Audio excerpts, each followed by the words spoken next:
We've all traveled a bit. When we do, we love to visit thriving downtown main streets. Places like Bourbon Street in New Orleans or Beale Street in Memphis. Even our own state like Main Street in Silver City. These places offer an authentic taste of the place we're visiting, and they bring tourists, and we want that too. So what about Farmington? There have been successful efforts to improve historic downtown Farmington for at least a decade or two, but we still have work to do. Enter Michael Bulloch, the director of Downtown Farmington, a Main Street project. I've known Michael for many years, mostly as an artist with a studio at Artifacts Gallery downtown. Then I learned that he's also a graphic artist and taught watercolor classes at San Juan College. Then he was hired as the new director for the organization formerly known as the Farmington Downtown Association. The organization's been retooled a bit and now has its fingers into every aspect of downtown Farmington, so the new name is fitting. I'm going to ask Michael about all the things going on downtown.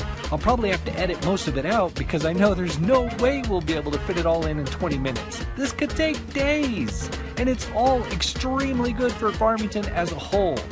Want to see how it goes? Come along for the ride in Ken's Think Tank. Ken's Think Tank is made possible by the following sponsors. Trattoria de Bernardoni is Farmington's authentic Italian restaurant. Rooted deep in Italian history, the Bernardoni family treats your family to food that loves you back. Drop in and tell them Ken sent you. You'll be glad you did. From the moment you walk into the Cave Men's Grooming, you understand this is no average barbershop. This is a place for men and their grooming needs. In a world full of guys, be a man. Drop by the Cave Men's Grooming and join the revolution. 505 Motorsports in Farmington is awesome. They sell vehicles of all makes and models, as well as four-wheelers, motorcycles, boats, RVs, and more. They even offer in-house financing and co-signment. Michael. Yep. We are passing your office, HQ. It says on the sign right there. It does, yeah. It's 119 West Main. It's called the Complete Streets HQ at 119. So it's basically the headquarters for all things with the Complete Streets project and downtown, the Main Street project, which the Main Street project includes Broadway as well, because that's different from the construction project. Right. And it also deals with our new arts and cultural district. Right. So have we? Well, we'll get to that. But, yeah. So cool. So when did you guys move into that? We moved in there about 19 months ago. Okay. And that was Julie Baird's idea, the assistant city manager. She came up with, the city owns that building, had the idea, we were getting ready to do this construction project and we wanted to be as open and transparent as possible about it. We wanted people to be able to come in and find the information they needed. Right. Have a one-stop shop kind of thing. So they moved me from the downtown center into there, and they moved Sherry Roach, who's the project manager for the construction project, in there. And then as the project develops, it'll be sort of used as the construction trailer. So contractors will be meeting in there. We'll have contractor meetings. Yeah. We have stakeholder meetings in there for downtown merchants and property owners and anybody else who's interested. And that office is at 119 West Main. Yep. And we're open 5 days a week, Monday through Friday, basically 8 to 5, kind of like normal business hours. Sometimes we're open later, though, like during art walks and things like that. We stay open late. Myself, Elizabeth Eisenberg, and Elizabeth Stannard, started by Elizabeth Stannard. With the add-in of Fiona Clark, we created the art walks. Yeah, that's right. Downtown art walks. That's right. And those are still going strong. We're still doing 4 of those a year. Elizabeth finally retired from helping with that, but we've got a new crew of people helping out with that. I think Elizabeth got really, really tired.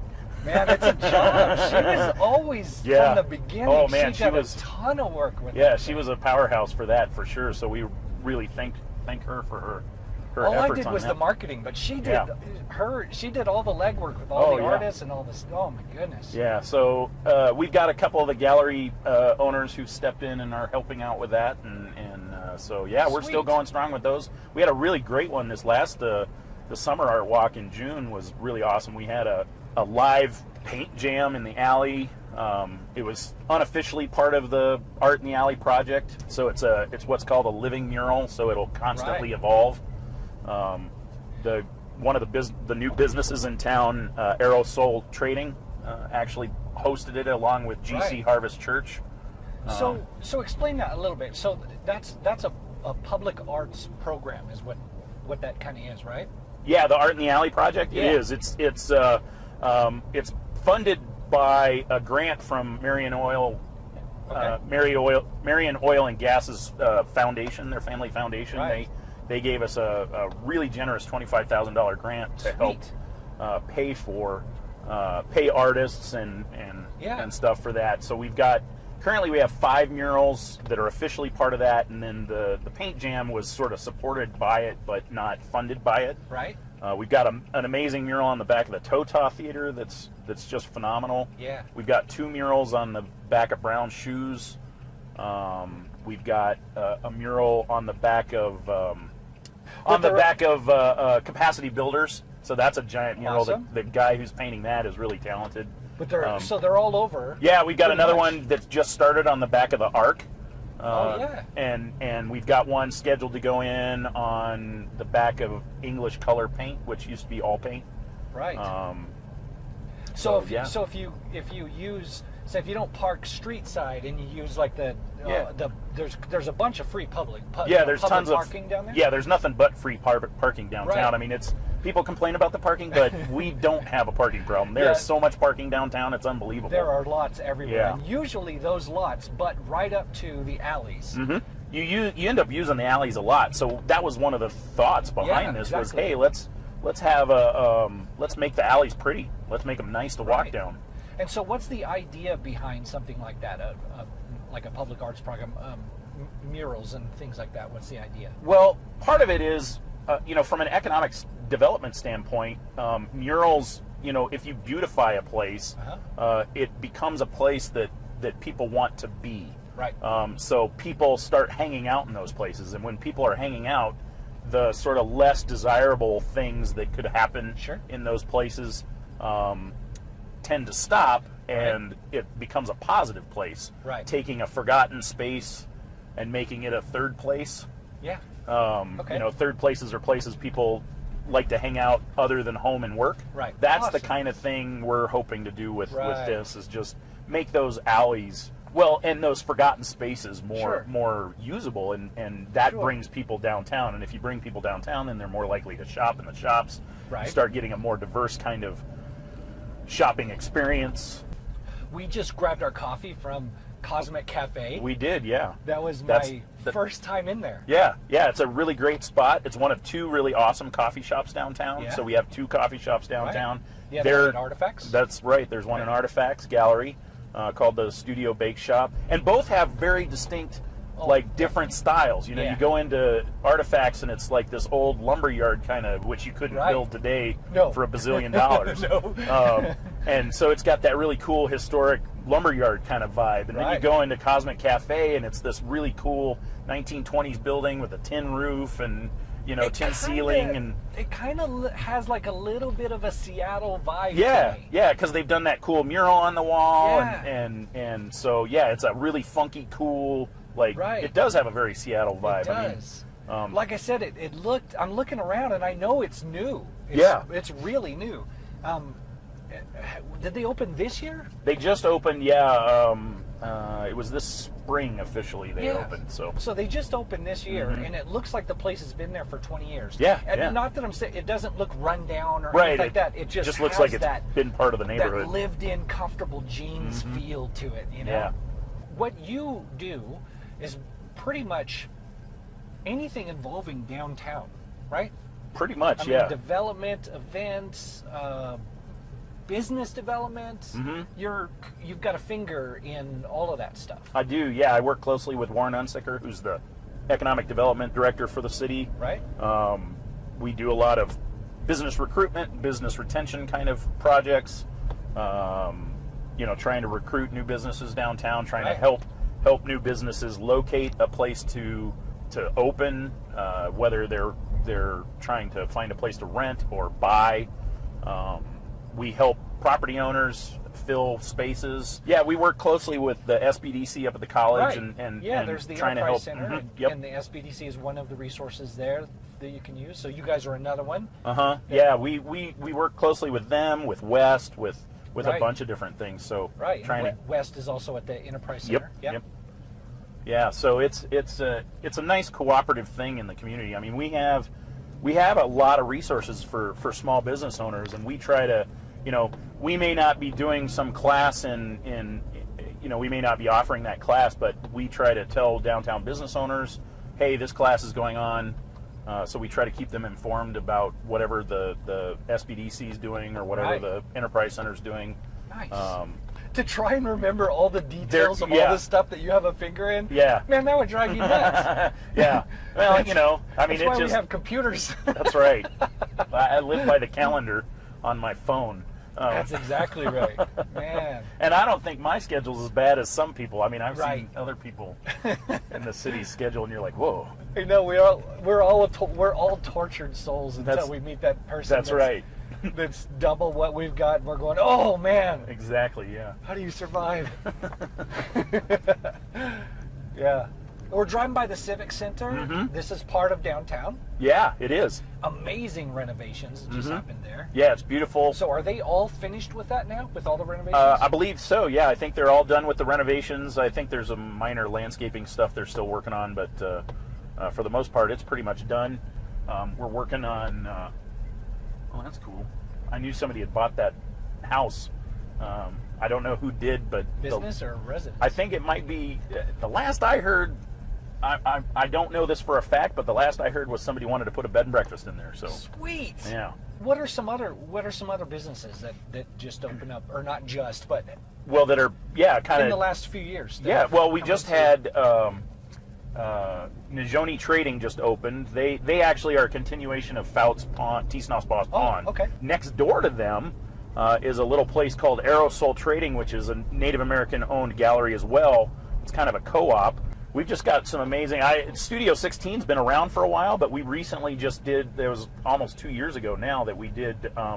I wrote a grant through New Mexico Main Street to the New Mexico Resiliency Alliance, Right.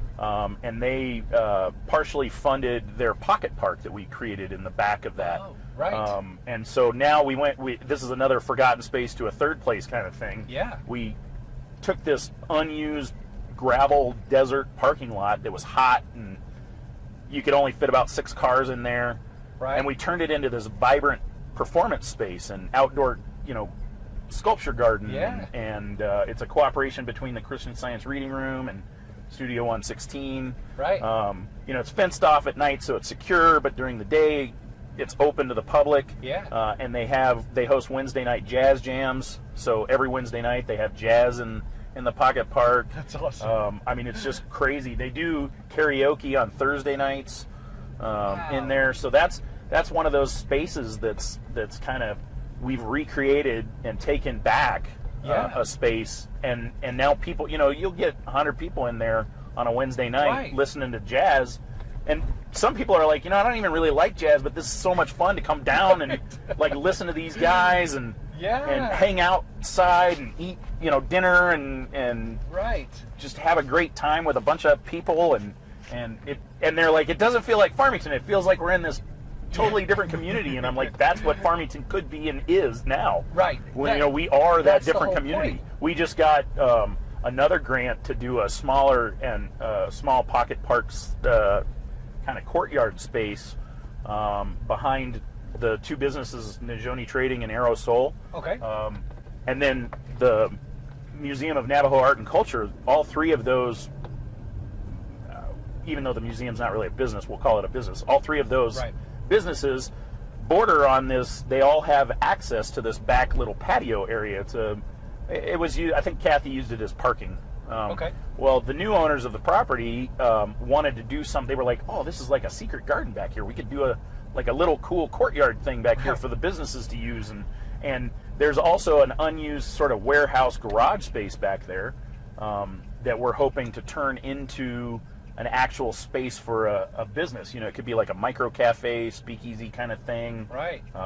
or art gallery. Right. The only entrance is from the alley, though, so it's really kind of cool. Okay. Yeah. You walk past that big mural, though, so that's Right. kind of neat. Yeah. And So it creates an experience.